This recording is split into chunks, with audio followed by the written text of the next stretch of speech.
Ignition sequence start. 5, 4, 3, 2, 1.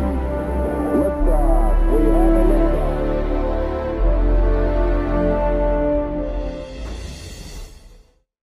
Good morning, ladies and gentlemen, and welcome back to the Schriever Spacepower series. I'm Jennifer Reeves, Senior Resident Fellow at the Mitchell Institute Spacepower Advantage Center of Excellence. As the United States Space Force approaches its 6th anniversary, it's clear that this newest military service has evolved rapidly to meet the challenges of an increasingly contested domain.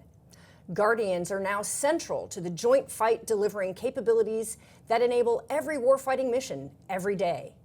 But the demands continue to grow. Our peer competitors are building and fielding systems both on the ground and in space, designed to deny the United States the ability to operate freely in orbit. And once again, we find ourselves facing a future where threats to the homeland, both kinetic and non-kinetic, must be actively deterred and defeated. At the center of this operational transformation is the United States Space Force. And at the center of that is today's guest. It is a real privilege to welcome Lieutenant General DeAnna Burt, the Deputy Chief of Space Operations for Operations, Cyber, and Nuclear, back to the Schriever Spacepower series. As the Chief Operations Officer for the Space Force, Lieutenant General Burt has been responsible for integrating operations across domains, advancing operational readiness, and shaping the force to meet current and future threats. This will be her final public appearance in the role, a moment that deserves recognition. So today, we're especially grateful for her time, her insight, and her leadership. Lieutenant General Burt, ma'am, welcome back. My friend, I'm genuinely honored to have this chat with you, and once again, like so many other times in my career, learn from you. So I'd like to begin by turning it over to you for a few opening remarks. Thanks, Jennifer. It's been great to be here today. It's always a pleasure to come over and interact with the Mitchell Institute. You guys do such a great job of highlighting all of our Air and Space Force issues and where we are as a service. As you mentioned in your opening comments, our mission is to protect our nation's interests in, from, and to space. And to your points, we have been the center stage of that for the last almost coming up on 6 years in December. So it's been an honor and a privilege to be at the heart of that from inception, going from being an airman to a guardian and helping to establish the service and get where we are today. I've been very honored and blessed to be a part of that. So I look forward to our questions today, and I can't wait to talk about where the Space Force is, where we're going, and how we can best help defend this great nation. That's awesome. Well, why don't we start with kind of where we've been? Right, we're rapidly approaching the 6th anniversary. And so looking back, what lessons have you taken away from standing up the Space Force? That's a great question, and there is a ton that we have learned. I mean, we haven't stood up a new service since 1947 as we stood up the United States Air Force out of the Army Air Corps following World War II. So there was a lot to learn. I would say the two CSOs have done an incredible job. To date, General Raymond really laid the foundation for the structure and how we quickly transitioned out of the Air Force into the Space Force. A lot of the basic blocking and tackling of the foundation of what is a service, what we stood for, what we call ourselves, our slogans, the mission sets, how we would arrange our forces, and begin to build a budget and the basic things to move forward. And then a headquarters staff, which we did not have and built from really nothing. I would say the second CSO with General Saltzman, it's really been more of a doubling down. Now that the structure and the foundation is laid, how do we start to deep dive into readiness and warfighting capability? And what do we as a service need to do to talk about readiness and in a way that we can translate not only to the American people but to Congress, and how we work our funding and our force design and our structure to be able to get after space superiority. So I think there's been a lot of learning of how do you build and grow. There's still a lot of work to do. We are learning every day, and I think that's the beauty of being a brand new organization, is getting to be able to pre-brief, execute, and debrief, and then come back and go, how do we make ourselves better every day, which makes it exciting to put this uniform on and do the mission. So I think the things I've really learned or taken away is there's always room to grow. You never stop growing and learning because the enemy is quite frankly evolving as well. And there is no stagnancy in a digital age because we're constantly changing with technology and capability. I think we've postured the Space Force for success, but keeping those tenets of growing and learning, continuing to be inquisitive, and having the courage to lean out and do new things is going to continue to be the hallmark of the service and how we continue to move forward. Well, that's awesome. And I think we're going to pretty much touch on really everything that you just mentioned in in your first comment there. So let's start going through and let's talk about the fact that for a long time we've not been allowed to talk about space as a warfighting domain, but that is no longer the case, right? Space Force leadership is well aware of this, and with the publishing of the new warfighting space framework, informing the broader public about this new operational reality. So how has the framework impacted future doctrine and force design development for the Space Force? So I think what's interesting about the warfighting framework is really that it takes a couple of documents and tries to connect them. We've been writing quite a bit over the last couple of years. As I said, General Saltzman's focus has been on building a combat-ready force. That has been his LOE, line of effort number one. So with that, we've published quite a few documents over the last few years. We've obviously gone into a new readiness model. We have Space Force Doctrine 1, which talks about space warfighting. And you've also had our theory of success, which is competitive endurance. And so how do you take all of those elements together? The warfighting framework puts all of those together. It gets a common lexicon for operators to understand what we talk about when we talk about warfighting, and how does that translate into joint verbiage and doctrine. And the word choices that we use are important because it's how do you get others in the joint force to understand in a common language. So that has been important. And then how do you connect that again to our theory of success?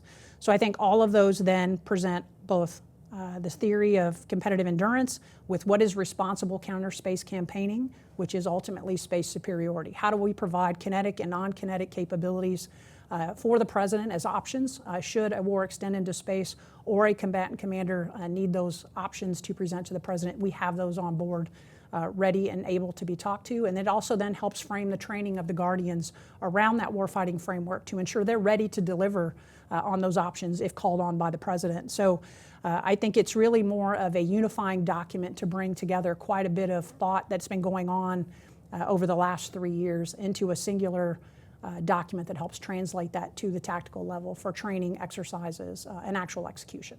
Yeah, we certainly, well, personally, certainly as a longtime space guy, I was thrilled when it came out. It has truly, I agree with you, opened the opportunity for a lot more conversation and a lot more deep thought that we can get together and keep getting after it.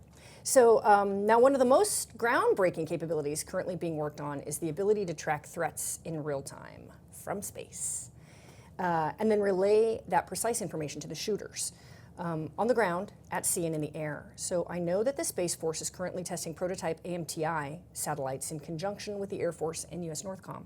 So can you talk a little bit about what you've learned so far from this testing? Well, I would back up a little bit because we're learning right now every day with GMTI, ground moving target indicator. So you're talking about air moving target indicator. I'd really back it up in that we're really focused right now from an operator perspective from COO would be on the ground moving target indicator. Okay. So GMTI working very closely with the NRO and NGA. We are working together in the Joint Mission Management Center, the JMMC, out at Springfield, working with NGA and really building off their expertise in looking at moving targets and how do you pull multiple intelligence capabilities together to execute that. We have designated Delta 7 as the lead Delta to help us deliver ground moving target indicator. And so they are building operators that we have a small detachment of Delta 7 operators that are sitting today at Springfield, working side by side with NGA on how do we get after the tactics, techniques, and procedures. How would we do this? We're also force presenting regional elements to each of the combatant commanders of how would those be force presented so each of the regional commanders, when they are given their allocation on GMTI, that they would then be able to integrate those into their mission sets and task them directly. So machine to machine tasking those, which would then come back to a global squadron, again, Delta 7 led, but now reporting to Space Forces Space General Chess's team at Vandenberg to then collate and bring all of that together and act on behalf of the joint staff and how that allocation is divvied up among all of the regionals.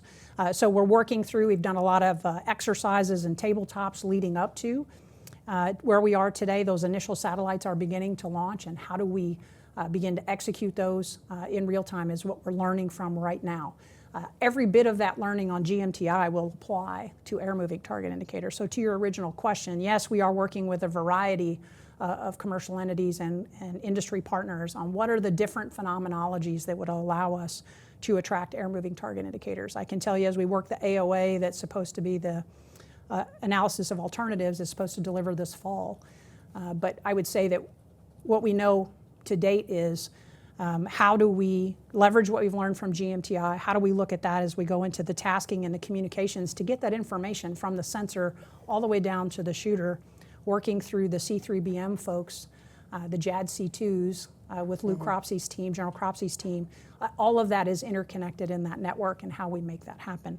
So I think there's a lot to be learned from GMTI. How do we apply to AMTI? And then really just fleshing out all the different phenomenologies and what's the best in the AOA combination of those to allow you, because some targets will be bigger, some smaller, faster movers. What's the best phenomenologies of how you would detect those from space, which is very different than doing it from a very close airborne or ground-based platform. So I think that's the parts, the technology part will work itself out, but I think the lessons we are learning in GMTI are building the framework for how we will task and execute as we move into AMTI. So we're buying down a lot of the operational risk and normalizing the way we will do it with GMTI to then later be able to apply to AMTI. That sounds like a great way to do it. Take the lessons learned and apply them. Yep. So now also vital to joint operations is what Space Force is doing with cyber operations. So could you help our audience understand how you're working to integrate cyber capabilities into new and future architectures in order to defend the nation? I hope hopefully this audience is a little more nuanced, but I want to reiterate it. We cannot do our business without cyber. We intentionally, when we stood up the service, brought cyber operators with us because they're critical to the mission. We often talk on the flying side of the house, we grew up with no one kicks ass without tank or gas. Well, there are no space heroes without ones and zeros. We cannot do the job without cyber. And so that means we have to protect it. We have to have it available at any given time to be able to do that. And I want you to think about all the elements of what cyber, we say cyber and it's this amorphous thing. For us, it's all the ground infrastructure, the fiber, the cables that connect ground stations to antennas, and then it's the electromagnetic spectrum for us to be able to talk from the antenna to the satellite in space. How do you protect and defend all of that and ensure its availability is there at the time and place needed to command and control things around the world with a global focus? So there's definitely a need to do it. I think we have worked hard over the last 6 years to formalize that cyber is put into the mix from the beginning as we acquire new weapon systems. So it is a requirement that is put in, that SAF SQ has worked to make sure that that is in a new weapon system when it's created. Space Systems Command has its own cyber element as well that's now looking at how do I bring on systems and continue to improve the cyber tools that are available to us. And then Headquarters Space Operations Command has to fight tonight with the systems they were delivered. And as you know, we didn't think about cyber in the past. It was uncontested, and we didn't believe we would need to defend there. Since about 2015, we realized we needed mission defense teams. And so we've had both in-band and out-of-band tools on the key cyber terrain for a few key weapon systems. For example, the Satellite Control Network was one of the first that we launched defense teams on. We have since expanded to GPS, missile warning, and to SATCOM, and continue to grow to all of our weapon systems. But I think that's really a partnership with industry and how we look at tools that they are using in cyber defense. How do we work with our cyber command partners and what they are seeing from the threats and the way they are defending and attacking systems and looking at our vulnerabilities and continuing to shore those up. So tooth to tail, we have looked at how do we bake it in from the beginning. How do we deal with what we've already been delivered by doing tools either in-band or out-of-band to work with what we have now and continuing to grow that to where those eventually meet. And now it's just part of what we do every day. But we cannot do the mission without it. It makes sense. It really does. And I'm happy to hear that we're acquiring systems with that in mind. Yes. So now this brings me to this next question that, because everything that you've mentioned actually talks about this. So being combat ready means that we can seamlessly integrate our Space Force capabilities with those of other services. I imagine our biggest foray into this is through our component commands supporting the various combatant commands, and you have mentioned that already a couple of times. So can you tell us more about how you think it's going with our components out in the other combatant commands? I agree. Our service components have been vital to what we do. I think you will recall when we were in the Air Force, we had this concept called the Director of Space Forces, or the DIR Space Force. We had those in a lot of the combatant commands already inside of the air component, working in the Air Operations Center. Those were really our foothold of how we started to then build from that nucleus of folks. How do we build to a service component? This is normal warfighting as part of the global force management process. All of the services force present components to the combatant commands and capabilities. So you really need a service component to the combatant command to then to be able to assign and track readiness and availability of particular weapon systems. So back to your point of GMTI, I'm going to allocate time on a satellite through a regional element that is the service component, the Space Force INDOPAC, for example, that would present to INDOPACOM for their direct tasking. No one else touches that time. So how do you apportion capability to the combatant commanders? That's done through service components. And we recognized as we stood the services up, the DIR Space 4 concept would no longer work. However, we did need to get to service components. How do we do that within the fiscal budget we've been given and the number of people, frankly, that we had to get this started? So we use those as nucleuses to grow. We do depend on, as you know, on the Air Force for all of our base operating support, so it makes sense. You'll see a lot of our service components co-located with the air element because they rely on them for all of that support. But we have had some cases, for example, INDOPACOM, they're on a Navy base, they're with the INDOPACOM headquarters, so it's largely Air Force, but can be other models as well. But I think each of them have evolved and been built based on as the threat has evolved. So obviously we started with what I call the big three. INDOPACOM was first out of the gate, our pacing challenge. And then we went to CENTCOM because it was also a very large contingent and already stood up, and they were actually fighting and doing an active conflict. And the third to stand up was European and Africa Command, and I think you had Jake on a couple of weeks ago, and he really articulated well what he's working on. So I think those big three have been our focus. As we have seen the threats shift and the focus, we've started to look now, where are we with the southwest border? How do we continue to support NORTHCOM and STRATCOM and shoring up the southwest border? So we've started to add more personnel to those. We don't have timelines on additional stand-ups, but I think those continue to be focuses of defending the homeland and the southwest border. How do we continue to bring our expertise there as well?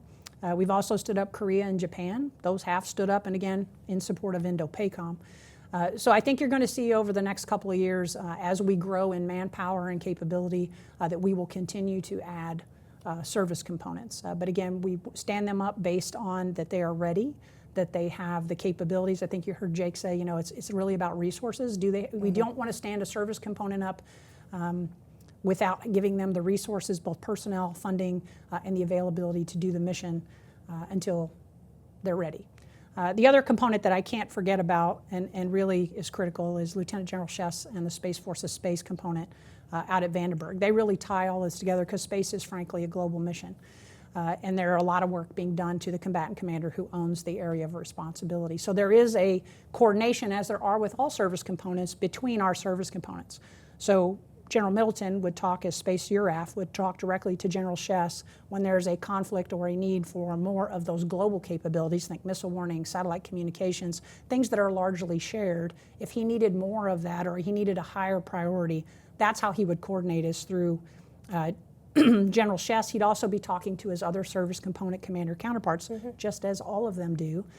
From an air example, when we talk about tankers or we talk about shared capabilities among COCOMs, the service components are actively working deals at their level to share resources. It's no different for the Space Force, but we do that by talking to each other and working through Space Force's space to execute that. So the service components have absolutely been critical of getting space effects into the fight and to synchronize them with the campaign plans of each of the combatant commanders, whether they be regional or, again, functional. And I think that's been really important as we've moved forward, and it will continue to grow until we field them all. And I feel like, everything that was done in the past was just and righteous back then for the constructs that we had, while space was a functional area under the Air Force. Yep.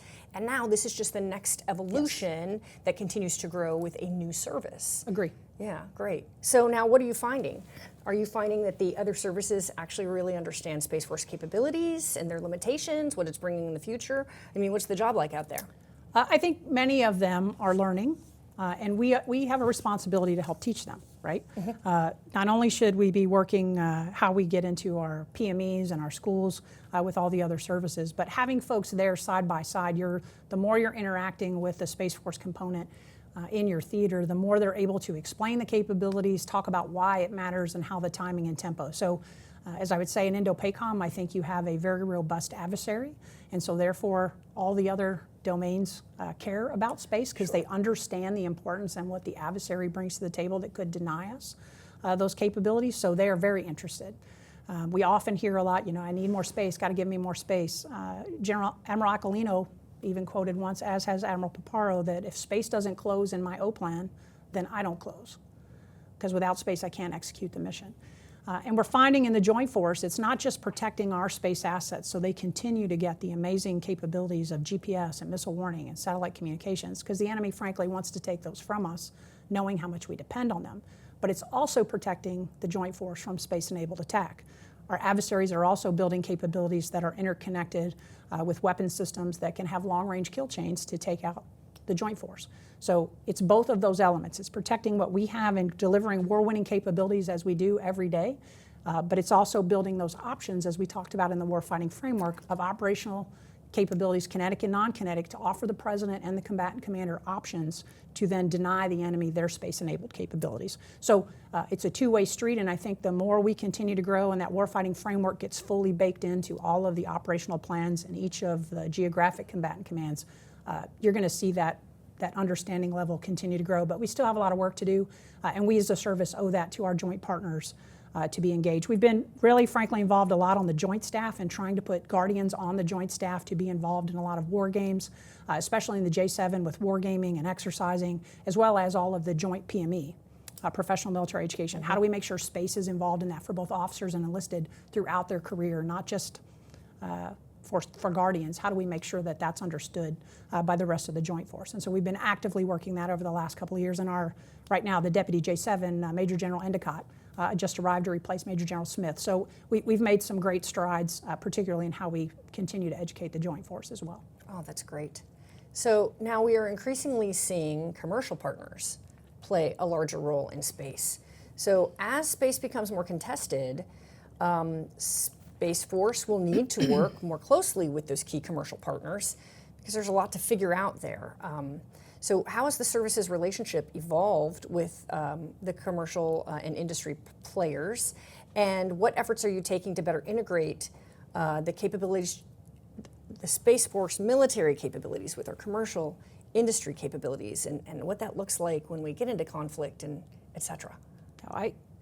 We have always understood the importance of our commercial and industry partners. I think you may recall when we were in the Air Force, we've had the Commercial Integration Cell for quite some time out of Vandenberg at the Joint Space Operations Center. So we've understood that we're all living in the domain together. No one is immune to threats in the domain.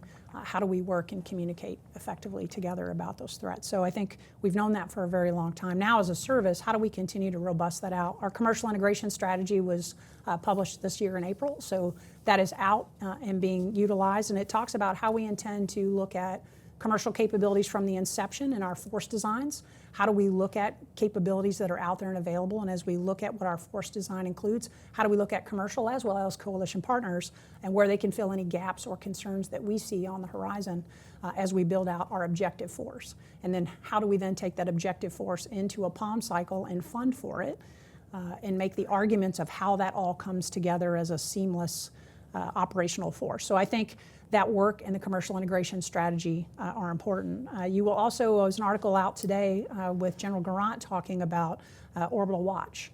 So we've started a capability in phase 1 where we are sharing unclassified threat information with our commercial partners.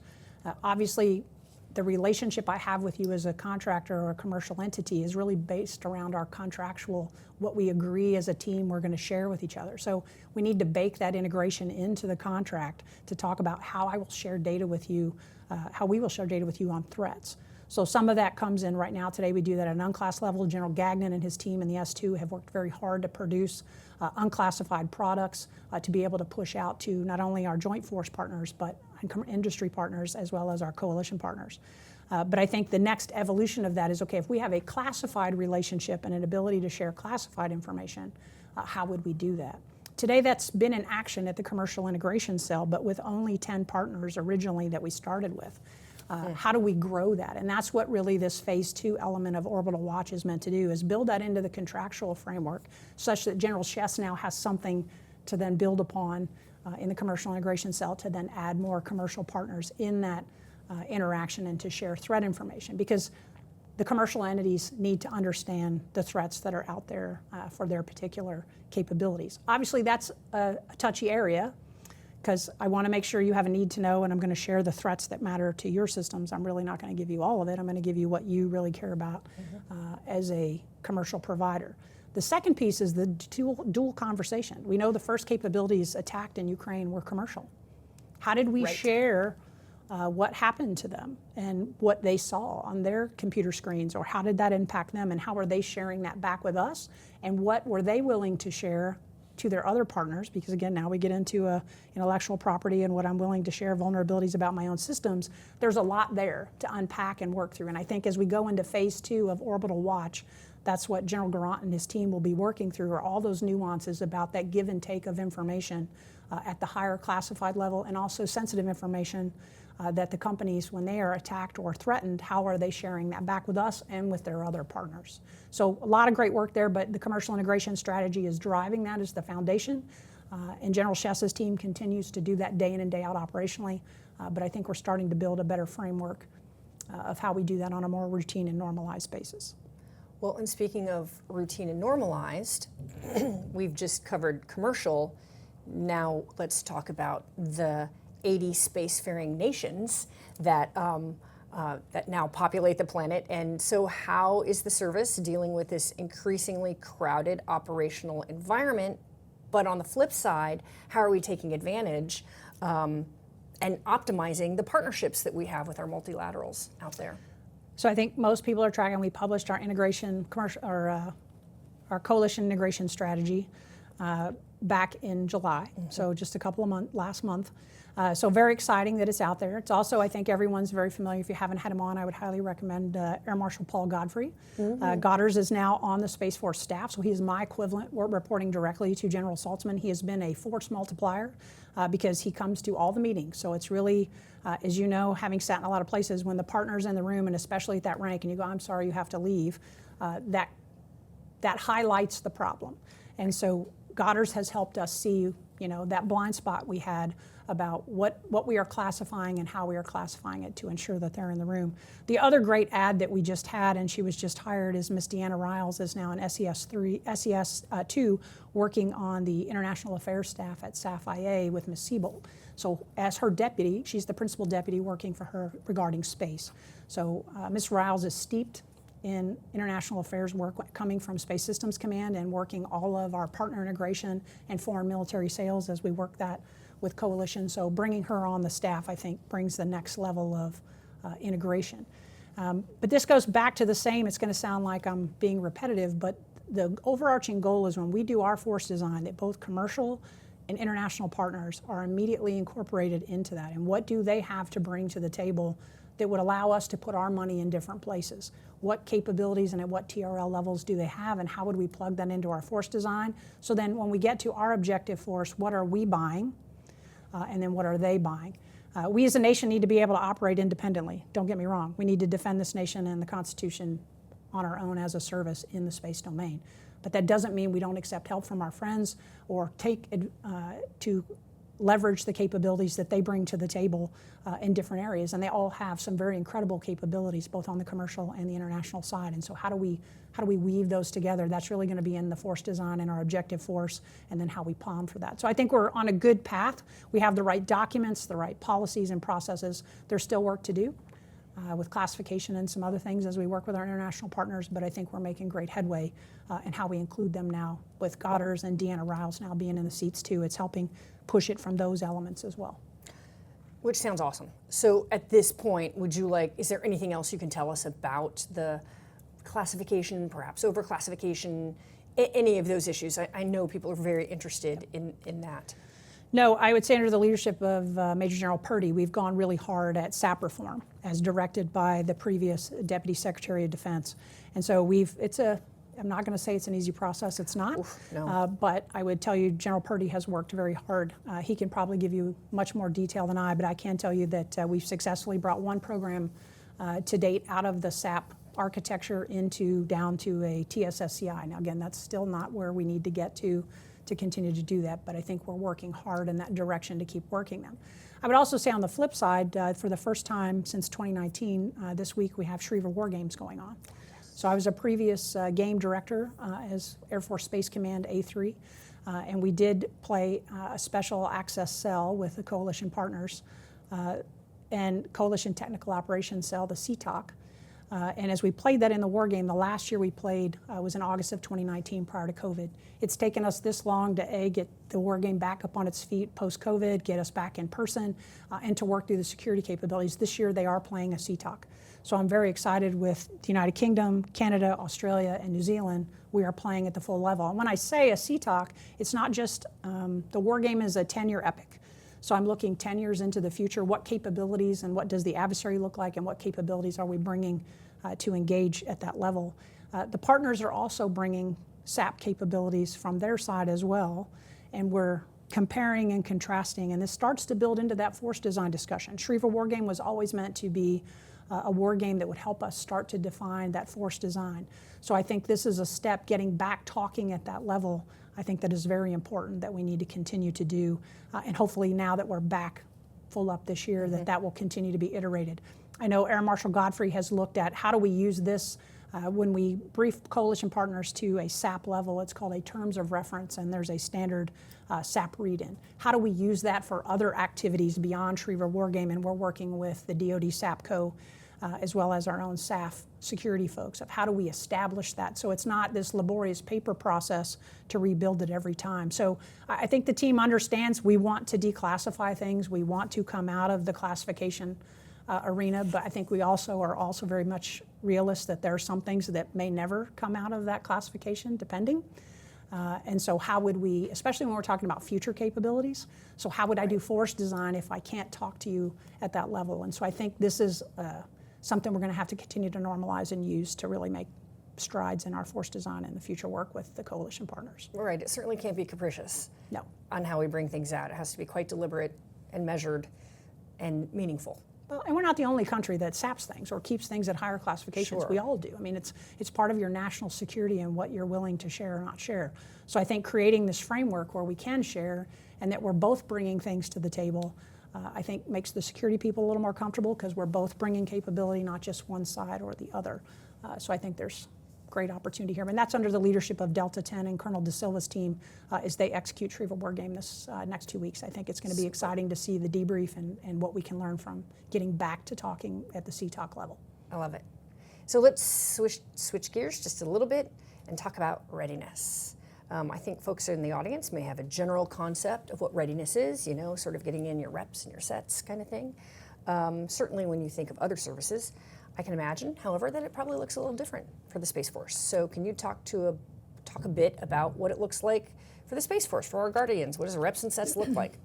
Well, reps and sets is how do I go through that Space Force generation model of prepare, ready, and commit. You know, so prepare is kind of my downtime to get my force reconstituted. Ready is going through certifications and evals and getting additional advanced training. And then obviously commit, I'm force presented as a combat squadron to my respective combatant command, whether that be United States Space Command through Space Forces Space, or through, if you think of some of our space electronic warfare capabilities presented through a geographic combatant commander to them. So I think those are the reps. Now the sets, we went to, when we originally stood up Space Force generation model, we had differing models. When were you rotating through that prepare, ready, and commit? Under the leadership of General Miller and the Space Operations team, we have now gone to a standardized 6-month rotation. So last summer, July was our first evolution of that. So we have every 6 months gone to that. What that means is Space Forces Space, prior to that 6 months, will say, here's, based on the threats and what's changed over the 6 months, here's what I need forces being presented, prepared, and ready to do. Each of the service components at the other combatant commands do that as well. What's changed in the threat? What do I need Guardians to know that are coming into the commit phase that they've practiced and had reps and sets on as part of their training? And then they go into commit. So we've done that now 3 times. December, we'll be prepping for our next evolution, which will be our 4th go-around. And I would tell you, every evolution of that, we get better. We get better with STARCOM and what exercises and preparedness events are provided to them, whether that be space flags, STARS exercises that are down at the very tactical level, all the way up through Space Flag, which is a full large force employment exercise that STARCOM is providing. So by having a standardized 6 months and rotating through that, it's allowing each of the field commands to then work together between SPOC and STARCOM to get into that commit phase and be fully trained and ready and continue to improve our advanced training. So I think it continues to get better and better with each rotation. And we're seeing Guardians that are much more prepared and doing incredible work as they support each of their assigned combatant commanders. That's really cool. So I have a follow-up question, but Sure. I got to ask you something different. We've got to go off script just a little bit because I noticed that, some people may look at your uniform and say, hey, General Burt, you are out of uniform. What's going on with the lack of a space badge right here above your ribbons? Can you talk about that? Because I know it was deliberate. So let's hear what the real answer is. So I do know how to put my uniform on. I do think it's interesting. So we are still in wear test. First of all, I would just focus that we have all had different configurations. We've given some basic guidance for standardization among uniform, but we're still in wear test.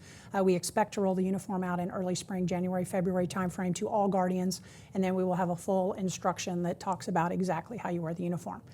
It is intentional that I'm not wearing a space badge. You may recall last September we started what we call Officer Training Course, OTC, and this is where we spend a full year teaching Guardians about how to do cyberspace, intel, and acquisitions across the board, because we feel like that is what is entailed in our operations. It's all of that. One of the things we've tried to do as a service is we want Guardians to identify as operators and warfighters. And how do you do that? You teach them the full playing field of what entails operations, and that's cyber, intel, acquisitions, and space operations. All of that comes together to be operations. And how do those work together? So you understand the basics, and then what are you awarded as you finish OTC? The first class will graduate here in September. What will they wear on their uniform culturally that you will identify that they completed OTC, Officer Training Course? So we're working through, we have a GEO conference next week, that the determination of what that interim badge will be, and then how will the follow-on, we're working with the current class to decide how do we design a new, what is that they wear on the uniform to identify they completed Officer Training Course. But the key to not wearing a badge, we want them, so they'll all wear the same badge as they come out of Officer Training Course. Okay. So this is like being a Marine. When I graduate from Marine Corps Basic or become a Marine Corps officer, I'm wearing my globes and anchors. That's what I'm issued, and that's how you know I've completed my initial training and have become a full-fledged Marine. We wanted a similar concept for the Space Force. You are a Guardian, you are an operator. Now that doesn't mean you're not going to specialize down the road in intel, acquisitions, or space. You may do those things, but you understand the full waterfront of operations and what it means. And those are certifications. Those don't necessarily have to be badges. That's all still to be determined. But as general officers, you'll notice we don't wear command pins either, because it's assumed as a general officer you've been a commander, so you don't wear a command pin. So it's the same thing here. I'm not about a specialty anymore. I'm a general officer. I'm a generalist. I do strategic level work, and I need to understand the entire waterfront. That's what we want out of our Guardians. We want them to be operators that understand the full gamut. So as general officers, General Saltzman put it out to us. You'll notice on his official photo he no longer wears his badge either. And I followed suit as well as the lead operator, because again, it's the right thing to do, and it's what we are about. And if you're not leading from the front, I don't know where you're leading from. So it made sense to take it off. I am a proud Guardian, and I am a proud operator, and I hope all of our young Guardians as they come out of OTC feel the same way. That's awesome. Well, I can't wait to hear about the next instantiations of where this goes. Yep. So we'll be paying attention for sure. So But in talking about SPA4 Gen, that really relates to our humans, our guardians. What about the sustainment of our space-based systems? How is the Space Force tackling sustainment issues to maintain the high readiness levels that we need? No, absolutely great question. So as you know, many mission deltas, integrated mission deltas there are more than one on some of our installations. And we rely on the Air Force for that installation support, base operating support. So what we started this year was to get after the space-based deltas and the space launch deltas reporting now in the law-driven tool, the Space Force input tool that talks about our readiness levels. So think sorts and DERs from the old days. We have our own tool now as the Space Force, just like all the other services, on the same software with the same contractor building that software, that we present our readiness numbers to Congress, and we do readiness hearings annually with Congress on where we are. So with that, we felt like we had to address base operating support and what do we need for our chassis, because we fight from our installations. So power, water, HVAC, all those things we talk about, every one of those mission deltas depends on. So how do we quantify that? So on my mission system, I'm doing sustainment level readiness reporting as part of my equipment tables and my uptimes and readiness numbers. You can see it for the weapon system, but the things that all the weapon systems count on, the security, the power, the logisticians, the things we get from the Air Force, how are we accounting for that and being demanding customers of our Air Force partners? So that's what we've been focused on in the last year, and they are all now reporting. Now how do we translate that reporting into saying, hey, here's where the Air Force needs more TOA or more money and people to be able to support us, and how would we present that? And it's going to have to be with Congress through this law-driven tool, because that's how we collect all of our readiness data. So that's what we're working toward here for the FY27 POM. How do we start to use that information to be able to present that in a meaningful way of what readiness is? The Air Force reports in the same tool, so when we talk about being data-driven and sharing data, we lift in, I'll go with security forces at where we used to serve together at Buckley and commanded together. Picking up security forces data from the Air Force tool, transferring it into the Space Force tool. So I didn't ask the commander to report twice, they reported once. But as you bring it into the Space Force tool, what are my measures of effectiveness and my mission essential tasks that I need X number of cops to do my mission? So this ensures the Air Force doesn't over deploy or send more folks than I can let go of in order to maintain our employed in place mission to do their deployable mission.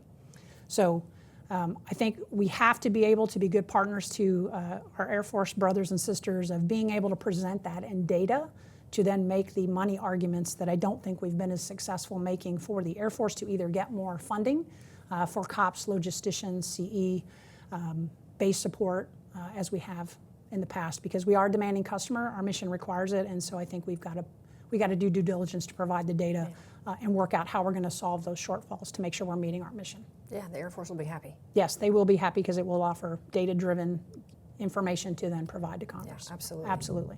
Okay, that's cool, thank you. So early last year, the Space Force successfully concluded its Victus Nox tactical response space mission. And you and General Chilton talked about it last January when you were here on a Schriever. So now you're building on your lessons learned from Victus Nox and moving forward with Victus Sol.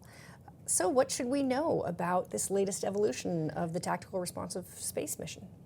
Well, I think tactically responsive space, I hope everyone understands the importance of that mission set is to be able to take a emerging need from a combatant commander, and how would we quickly build something and launch something to meet that operational need from a combatant commander, whether that be U.S. Space Command or a combatant commander, another geographic combatant commander. So I think that's the importance of the capability and why we need it. It's reconstitution and rapidly to respond to a particular threat or problem. What I think Victus Nox did for us, which was really great, was we showed that we could actually call up and build a satellite within 10 months, and it was a space domain awareness capability that was supposed to do space domain awareness in low Earth orbit against a particular threat. So they were able in 10 months to build the satellite. Then we went through the launch sequence, because as you know, sometimes getting on the launch range and getting a pad and getting all that support can be time as well. We were able to show from the direction that they needed the capability to launch. Within 24 hours, we had the payload on orbit and operating. That's impressive. Never in our history have we done that. So learning from that, again, exercising it, showing what we can do, taking all the debrief items. Okay, now how do we go to the next evolution, which is Victus Sol? Victus Sol is meant to be a rendezvous proximity operations capability that would be launched in response to a U.S. Space Command need. How would we, again, build the satellite and go through the launch? We just went through Resolute Space, which was a large force exercise in Indo-PACOM. We tabletopped all of that capability. The satellite wasn't quite ready, but we are going to live execute that again here in the fall timeframe and do a very similar as we did with Victus Nox. Beyond that, we now believe that we've gone through this iteration twice. How do we now operationalize that in the spring, in this next year in FY26? The next evolution of that will be to do it operationally and to then have that capability declared as IOC, and that we would offer that to combatant commanders for their execution and call-up as they see fit. So this will be our second go-through. We'll polish some more. Hopefully our times are better, which I think they have been. The satellite has gone very quickly, but just wasn't ready for the exercise. But I think we're going to be able to execute it here in the near fall and go through that. So a great opportunity. What we need to do as a service for reconstitution and to be able to respond to emerging threats, and it's a capability we have to have. I love it. It's exciting stuff. Yes, really, it is. Really. Very. So sort of one last real meaty question here, and it's one that consistently gets asked. So if I don't ask it, I know someone from the audience will call in with it. You know, the Space Force is the smallest service, yet it consumes massive amounts of data collected from both ground-based and space-based sensors. So, and I mean, I know, I have experience with this personally, there's simply too much data for our Guardians to sift through. So all of this comes down to what are we looking at for AI, ML in the future with our mission systems? No, I absolutely spot on question with the amount of data that we're talking about. I mean, I think we talked earlier about GMTI. How do I quickly machine to machine go from sensing a moving target to getting it to a shooter on the other end, and the timelines they need to be able to action it before it's a fleeting target and gone? Those are all going to have to be machine driven. They're going to have to be automated. That's going to have to be, we're talking in a matter of sub-minutes to make that happen and for that to be successful. We step to the AMTI discussion that you talked about. It gets even faster, right? So I think the future of AI, ML, and automation in the Space Force absolutely has to happen. To an example today, we do this a lot, as you mentioned, with space domain awareness. We have both our own dedicated sensors that do space domain awareness. You have contributing sensors. You have commercial now, a very robust commercial sensing capability for space domain awareness. How do you harness and put all of that together? The machine will much faster, with artificial intelligence, tell me a pattern of life of a satellite, and then very quickly notice, based on the data coming in, hey, it's doing something different, and highlight that to an operator to very quickly address, is that nefarious, or is there an anomaly, or what's going on? And I think that's going to continue to be important for space traffic management, as well as from a space superiority perspective, as we continue to move out as a service. So there's definitely growth for that. This is an area that is absolutely critical that we spend more time on. Last year, I have 5 hats. As you mentioned I'm the 3, the 4, the 6, the 7, and the 10 in the Napoleonic Code within the Joint Staff. The 6 function, we decided last year we needed to investigate how we would separate that because of these kinds of things. So we basically merged what was then CTIO within the Space Force and what I had as an S6. We merged those together to build an S6 standalone. Mm-hmm. We just hired a 3-star equivalent SES, Ms. Shar Laughlin. She comes to us from being the Joint Staff J6 deputy. Amazing. She fully understands being a chief information officer and a chief data analytics officer, all those things. So we recognize the importance of AI, ML, and machine learning and automation, and I think now separating the 6 out on its own will allow us to drive at this at an even greater level of detail, while at the same time protecting all of that data and the cyber protections and the things that are needed. So my successor will not have the Chief of Space Operations, Deputy Chief of Space Operations for operations, cyber, and nuclear. It will just be operations and nuclear. And the cyber function is now to Shar, who took the position in late June. So we're excited to have her on board, but that is a definite growth area, and one we know based on the things we're seeing with GMTI, AMTI, and SDA. And for space superiority, it's going to continue to be important as we try to close our kill chains and provide those kinetic and non-kinetic effects that were in the warfighting structure and framework. How we would deliver those, it's absolutely going to be enabled by AI and ML. Absolutely, and it just feels like another growth area for the Space Force. So Thank you, ma'am, so much for this discussion. So here's what's going to happen now. We're going to go live and open the session to questions from the audience. So, audience, you know the drill by now. So Josh will call on you. Please unmute your mic and state your name and affiliation before asking your question. Additionally, you can submit your questions using the Q&A function online. So with that, Josh, who do we have first? Thanks, Jen. Our first question is from Greg Hadley from the Air and Space Forces magazine. Go ahead, Greg. Hi, General. Can you hear me? Yes, sir, I can. Awesome. Thanks so much for doing this. I had a quick question and then a follow-up, if I may. The first was, in the discussion about expanding mission and more resources for the Space Force, I'm curious if any analysis or any thought has been put into how much end strength the service needs to kind of grow to meet its growing profile. No, that's a great question. Historically, we have grown about 500 Guardians a year and continue to keep growing at that rate. I think we are assessing, and as we look at our force design, one of the things that's really important about force design is a fully burdened system and concept. So a lot of times we get very fixated on the hardware and the technology. We also need to look at what are the number of operators, the facilities, the trainers, the instructors, the people needed to do the mission and for it to be fully burdened. So I think that work is being done, and we're starting to see that working with our General Brattons, who are now our CISRO team, working through what that manpower looks like. But right now we're at 500 a year.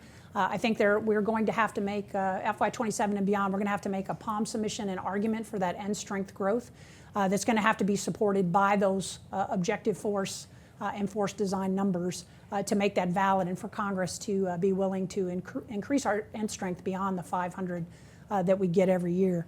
I think we have seen also growth. It's not just when we talk about growth, to grow 500 new Guardians, that's a lot, right? That's brand new. That's really not what we as a service today need.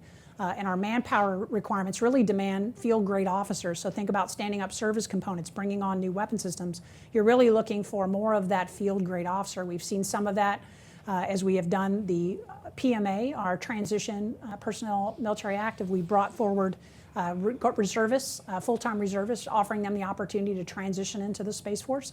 That is underway, and you're seeing Reserve Guardians coming in full-time now as Guardians, and those are great FGOs that we're able to then put at those service components in test and support various operations. So I think there's goodness there to bring in more senior folks. We've seen this with inter-service transfers of how we grow that FGO force. Right now we don't have any future IST boards with the other services, but that's not to say it couldn't happen. But those are all things that are going to have to be worked in the FY27 and beyond. And we're going to have to, frankly, as a service, come back with the force design and the numbers to be able to validate that increase of growth beyond the 500 we've seen over the last few years. Awesome. Thank you, ma'am. Thank you. And sorry, if I may, just to switch tracks a little bit. To follow up on your discussion about training earlier, I wanted to ask about Resolute Space and how that is going, and how important these large-scale exercises will be for the Space Force moving forward. No, I think it's been, for the Department of the Air Force, has been a huge effort to make Resolute Space a large force employment exercise to look at how we would be called upon to engage in a fight in Indo-PACOM, both from an agile combat employment on the Air Force side, how would they quickly move iron around the AOR and fight at long distances and do the logistics that's required to support those aircraft. The same holds for the space element. How would we ensure that at every echelon, working with our Air Force partners, that they have the space capabilities that they need to be able to execute agile combat employment? And that includes the comm, the navigation, the missile warning as you try to protect various bases as you're moving and shifting forces. So I think this opportunity, working both with Indo-PACOM and supporting their plan, how do we as a DAF fight together and support each other's concepts of operation to support Indo-PACOM, and then working with our coalition partners. As you know, Australia, Japan, there are countries there in the region that are also engaging in the exercise that's going to allow us to continue to work through what are some of those support agreements and how would we share data, as we talked about earlier with Jennifer. So I think overall it's a great exercise. This was our first instantiation of Resolute Space. I expect as the years continue, we will robust the exercise, continue to learn from what we did this year, and I would expect next year to be even better. Okay, thanks, Greg. Okay, let's move on to our next question. Thanks, Jen. Next we have Frank Wolf from Defense Daily. Over to you, Frank. Thank you. I just wanted to follow up on air moving target indicator. Congress added $2.2 billion, up to $2.2 billion for AMTI in Section 2003 of the Reconciliation Bill. You indicated that GMTI is going to precede AMTI. What is your outlook? Can you field AMTI within 2 years? AMTI satellites, a space-based AMTI. I just wanted to get your thoughts on that, given the amount that Congress has provided and the DoD's cancellation of the wedge tail going forward. I think the important part here is the analysis of alternatives that will be delivered this fall, I think, are going to be very telling. As I said earlier, we believe it's multiple phenomenologies. There's no one silver bullet of a phenomenology that's going to do this. It's going to require a variety of phenomenologies. So we're testing out those. Some of that additional funding was really about how to do the RDT&E of these various capabilities and how to flesh them out and see how they would operate. And then how would you put them together as a constellation and supporting and the data being provided machine to machine to compare different phenomenologies to be able to say, okay, that is an air moving target, and how would I then pass it to a combat controller working with aircraft or directly to the cockpit as needed. So as I said, GMTI, we're learning how to take sensor to shooter data directly to the cockpit for moving targets on the ground. How do we learn from that and the technologies that emerge in this analysis of alternatives to do the same thing from an air perspective? Your question is, can I deliver it in 2 years? I'm not an acquisition officer. This might be a good question for General Purdy as the SAF-SQ. But by leveraging the commercial capabilities, I do think we have an opportunity to move faster as we find different technologies and different companies who are at different levels, and then how would we get those to work together, I think will really be the key on how quickly we can deliver this at scale. Okay, we've got time for one more, at least. Thanks, Jen. Our next question is from Courtney Albin. Over to you, Courtney. Hi, yes. I just wanted to clarify the discussion earlier. You were talking about tactically responsive space and the Resolute space exercise. And I was curious if you could kind of clarify, had the plan been to kind of have Victus Sol, in orbit and have that, ready to go in the time for Resolute space, or what was the kind of satellite readiness, issue there? And then as you look ahead to the fall, are you trying to time that with some sort of, exercise to also get like a similar type of learning as you might have had, during Resolute space? I'm just trying to better understand kind of what the thinking is there, I guess. No, it's a great question. So what we really wanted to do in a perfect world, had everything lined up, would be to launch the satellite, go through the call up from the combatant command. So going through those procedures is important for the combatant command to, say I have this requirement for a rendezvous proximity operation based on this threat as part of the exercise, do that call up, go through that, and actually launch the satellite. Satellite wasn't ready, so therefore we couldn't physically do it. However, there was value in doing a TTX with the combatant command, with U.S. Space Command and Indo-PACOM to actually go through what those procedures would be, how we would document and communicate that call up and that demand signal is important. So we went through that tooth to tail from the combatant command to the tactical units, and they went through the motions in a tabletop.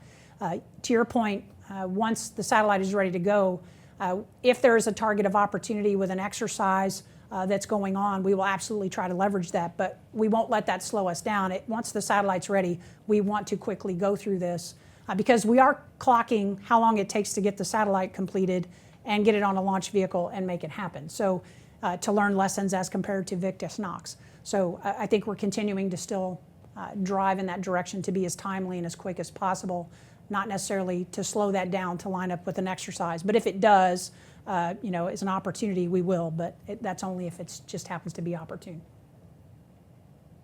Awesome. Well, thank you so much. And we have time for one more question. Josh, what do we have? Thanks, Jen. Next in line is Audrey Decker from Defense One. Over to you, Audrey. Hi, thank you so much for doing this. Quick follow-up on your comments on GMTI.